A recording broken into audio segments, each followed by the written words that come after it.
Eu nunca me dei bem com Atos dos Apóstolos, capítulo 5, desde o primeiro dia.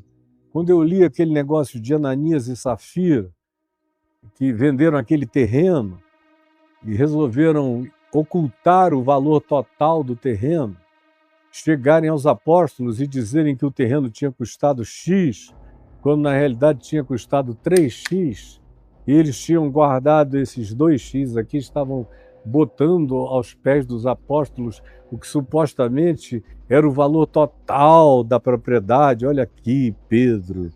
Aí Pedro disse: Ananias, quem foi que te induziu a pecar contra o Espírito Santo? Eu não estou sabendo de negócio nenhum, mas uma coisa eu sei, que o valor não foi esse. E outra coisa eu sei, é que você não é obrigado a doar nada. Isso aqui não é comunismo, é comunidade. Comunismo é que os bens de todos fazem parte de uma panela de obrigatoriedade, de divisão equitativa para todos, mas não é o caso aqui. Aqui é livre, cada um dá conforme a alegria, o desejo e a disponibilidade do seu coração. E se não quiser doar nada, não é obrigado a doar nada. Pedro disse isso a ele. Mas Ananias caiu para trás e morreu. A interpretação da igreja é que foi o Espírito Santo que feriu Ananias, porque não deu o dinheiro por inteiro. Imagina só, se o Espírito Santo é o Espírito de Cristo, vocês acham que Jesus iria ferir alguém porque um cara não deu dinheiro inteiro? Quantas vezes o tema passando por Jesus foi dinheiro e Jesus não deu a mínima? Quem quiser dar, dá. Quem não quiser, não dá. Quem não quiser, siga adiante. Não finja que quer sem querer. Seja você mesmo. É o que a gente aprende com Jesus em relação às pessoas que vêm com o tema financeiro, como era o caso do jovem rico, ou como foi o caso de Zaqueu, ou o caso de alguns outros. Em Jesus não existe nenhuma obrigatoriedade financeira nos evangelhos.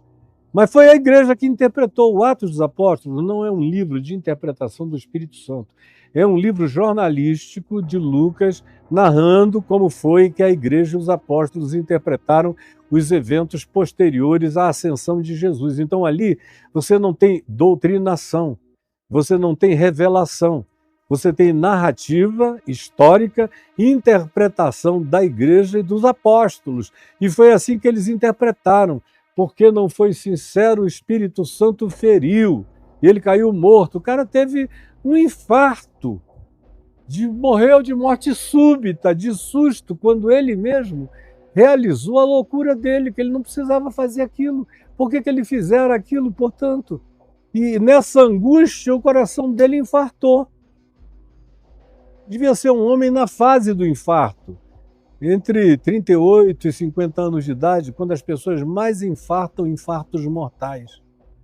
E a mulher dele, Safira, não estava lá. Quando ela chegou logo depois, o corpo já tinha sido retirado e sido levado para um lugar à parte, e ela não sabia de nada. Aí Pedro pergunta a ela: escuta, Safira, me conta a história desse terreno que vocês venderam. Aí ela repetiu a história combinada com o marido, o Ananias. E Pedro deu a mesma resposta. Safira, por que você pensa que pode enganar o Espírito Santo? Olha, está vendo esses jovens aí?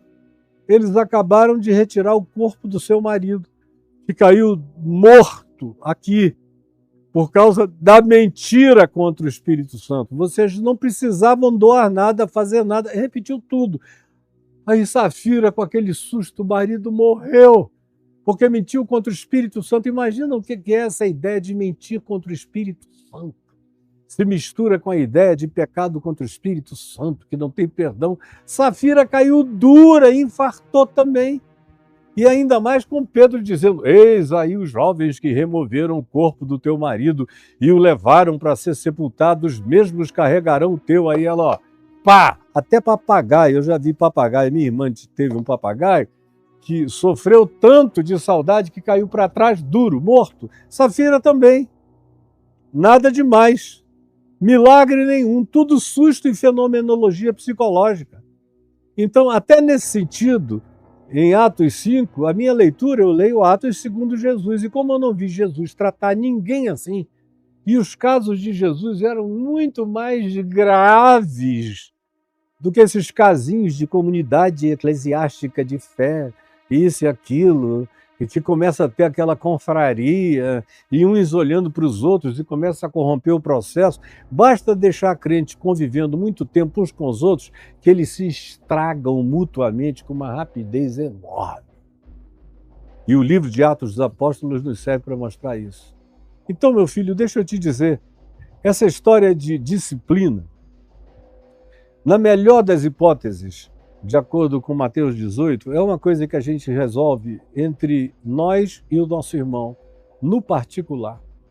Eu te diria o seguinte, que 99% das vezes, se você chamar a pessoa à parte, sem ninguém, sem testemunha, sem coisa alguma, e conversar, você está fazendo algo que vai fazer mal a você, vai voltar sobre você, vai te destruir, vai acabar contigo se você continuar assim. Como eu faço toda hora. Hoje eu já fiz pelo telefone, já fiz por áudio do WhatsApp, já fiz também em conversa pessoal, hoje, só hoje. E eu sei que o resultado, quando é assim amoroso, pessoal, particular, tem um poder de transformação extraordinário e de quebrantamento e de acendimento da consciência, e todo mundo para.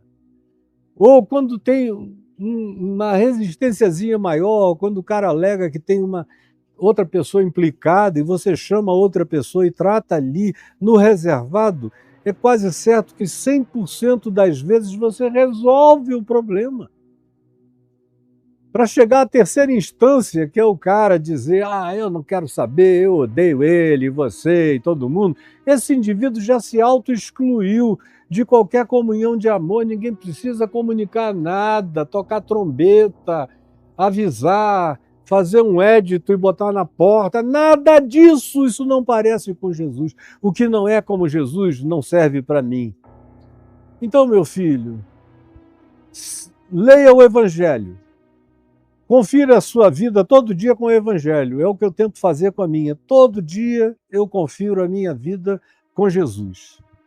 E quando eu encontro dissonâncias entre mim e o Evangelho de Jesus, eu busco consertar entre mim e meu Pai, que me vê em secreto, na solitude do meu ser, corrigir a minha vida, o máximo possível na singeleza, na solitude e na confiança de que eu e ele nos bastamos para solucionar o que é pertinente às realidades, muitas vezes inconfessáveis do meu coração e que nem devem ser confessadas a ninguém, algumas delas ou a maioria delas.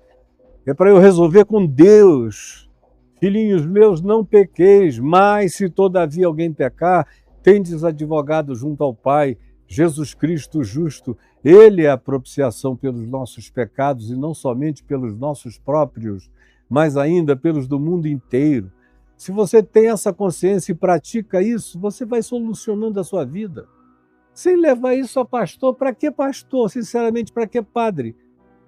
Isso já é o processo religioso de controle, de domínio, de saber as suas intimidades, porque quem sabe com quem você transa, como você transa, o que você gosta de dar, ou pegar, ou comer, ou se lambuzar, ou quais são as suas tentações, ganha um controle praticamente absoluto sobre a vida do confessando.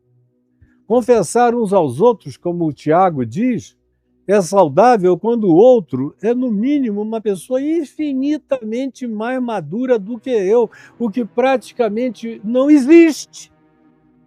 No mundo de imbecis, você vai confiar em quem? Olhe em volta e me diga quem é digno de confiança. Quem não vai se aproveitar da sua fragilidade para fazer um sequestrozinho, para não tirar um proveito? Ou até nos extremos, que cada dia são mais frequentes, dizendo, olha, deu para ele, tem que dar para mim também. Ou então teu marido vai ficar sabendo, você está pensando que isso aqui é coisa de criança de 70 anos atrás, como quando eu nasci, que era assim? Meia? Não. Hoje é pastor fazendo com crente e vice-versa, é gente fazendo com todo mundo, é uma Babel de promiscuidade total e você acha que pode confiar em pastor, em padre, em sacerdotes? Entra no teu quarto, fala com teu pai que está em secreto, e o teu pai que vem em secreto te recompensará. Filho pródigo não precisou reunir uma assembleia, nem o pai reuniu uma assembleia para perdoar o filho, perdoou sozinho, botou o anel da família no dedo dele, sem precisar do aval de ninguém. Portanto, pare com essa história, parem vocês todos de oferecer a vida de vocês ao juízo disciplinador de quem quer que seja, porque está cheio de canalha, vestido de sacerdotes ou com ares ou títulos pastorais, manipulando a vida de milhões de pessoas. Então, isso nunca foi bom no passado, não é bom no presente e será pior ainda no futuro. Trate da sua vida com Jesus. Isso vale, isso serve, é mais seguro, é mais saudável, é melhor para você e é como Jesus tratou no Evangelho. Você viu nos Evangelhos? Mateus, Marcos, Lucas e João. Jesus disciplinar quem quer que seja. Quem quer que seja. Qual foi a disciplina que ele deu a Judas?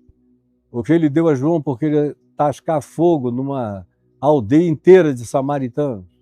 Qual foi a disciplina que ele deu para quem quer que seja nos evangelhos?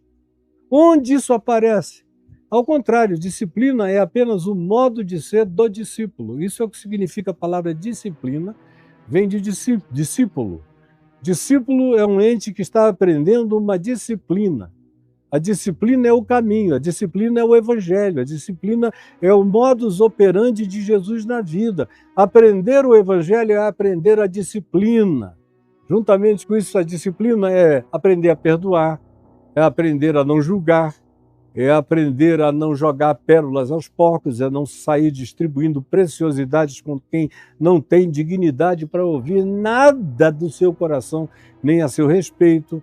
A disciplina é amar os inimigos e orar pelos que nos perseguem. A disciplina é ser manso e humilde de coração, é ser pacificador, é ser limpo de coração. A disciplina é viver o mandamento da graça de Deus nas nossas relações pessoais, as mais variadas e diversas. A disciplina é cuidar da mulher, é ser amiga do marido, é admoestar os filhos com amor e brincar com os filhos com leveza. A disciplina é ser como Jesus, é aprender o caminho de Jesus. Essa é a disciplina do discípulo. Disciplina, portanto, é o modo de ser, o modus vivendi de um discípulo de Jesus. Não é correção, não é condenação, não é emparedamento, não é ostracismo, não é abandono, nem é humilhação pública. Isso aí é coisa de denominação evangélica, que me dá asco e nojo.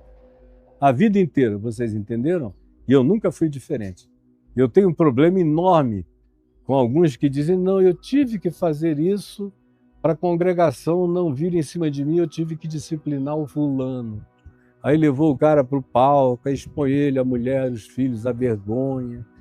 Ao invés de tratar tudo no particular, não, levam para frente do povo. Olha, isso é porque eu sou crente, porque no tempo em que eu não era, se eu pegasse um cara desse, eu amassava, atropelava, internava ele num bom hospital, ia ficar uns meses se recuperando. Porque se tem uma coisa que me tira do sério, é essa vontade humana de fazer covardia contra os outros, usando o evangelho como pretexto.